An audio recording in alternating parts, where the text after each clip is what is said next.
तो चलिए अगली बड़ी खबर आपको बता देते हैं। देहरादून से आपको अपडेट बता रहे हैं। कांग्रेस खेमे से उत्तराखंड में कांग्रेस पार्टी में एक बड़ा बदलाव हुआ है और जाहिर तौर पर तमाम राजनीतिक दलों की नजर 2027 के चुनाव पर है।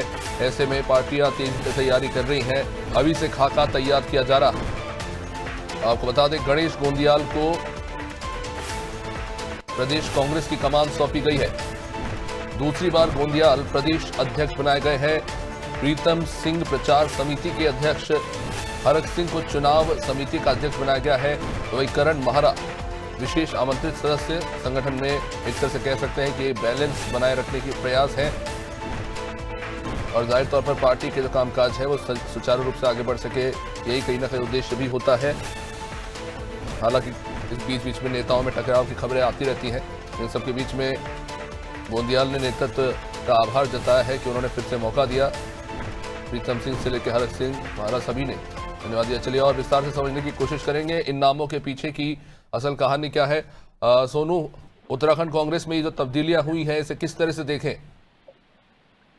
देखिए अभिषेक, जो कांग्रेस के प्रदेश नेतृत्व में ये बदलाव किया गया है, प्रदेश अध्यक्ष गणेश की जो कमान है वो गणेश गोंदियाल को सौंपी गई है। गणेश गोंदियाल का अपना ही एक राजनीतिक अनुभव है।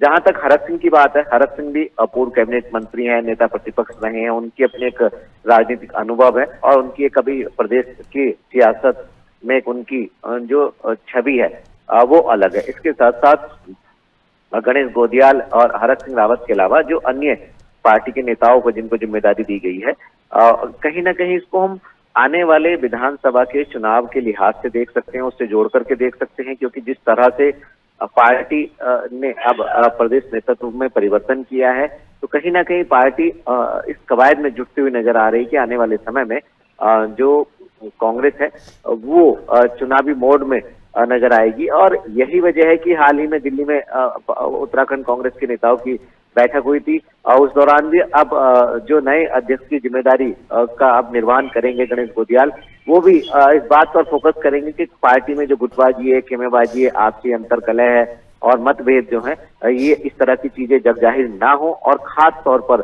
एकजुटता का संदेश देने में कांग्रेस सफल रहे। पार्टी के स्तर के जो आने वाले समय में कार्यक्रम होंगे, जो जनता से मतदाताओं से संबंधित होंगे, इन कार्यक्रमों का आयोजन सफल हो। खास तौर पर जो जनहित से जुड़े मुद्दे हैं, इन मुद्दों को पुरजोर तरीके से उठाया जा सके, सदन से लेकर सड़क तक जनहित के मुद्दों को उठाया जा सके और कहीं ना कहीं सरकार से संबंधित जो खामियां हैं उनको उजागर किया जा सके। क्योंकि मुख्य विपक्षी पार्टी उत्तराखंड में कांग्रेस है और ऐसे में अब कांग्रेस के प्रदेश नेतृत्व का ये परिवर्तन ये इस बात को साफ तौर पर जाहिर कर रहा है कि आने वाले समय में कांग्रेस जो है वो चुनावी मोड में दिखाई देगी और जो नई टीम उत्तराखंड कांग्रेस की है तैयार की गई है, ये निश्चित तौर पर चुनाव में जीत का परचम लहराएगी, ऐसी उम्मीद की जा रही है। इस तरह इस सोच के साथ ही पार्टी हाईकमान ने अब उत्तराखंड प्रदेश कांग्रेस के प्रदेश नेतृत्व में परिवर्तन किया है और गणेश गोंदियाल के लिए भी कई चुनौतियां होंगी। हालांकि इनका सौम्य व्यवहार है, पहले अध्यक्ष रह चुके हैं और विधायक भी रह चुके हैं और राज्य मंत्री भी उससे पहले रह चुके हैं।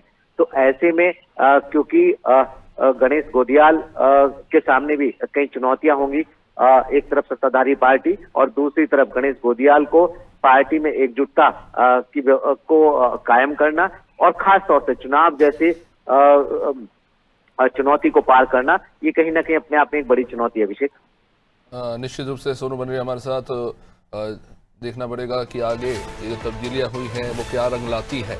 जाहिर तौर पर आने वाले समय में चुनाव है और ऐसे में पार्टी के एक्सपीरियंस नेताओं के ऊपर एक महत्वपूर्ण जिम्मेदारी सौंपी गई है।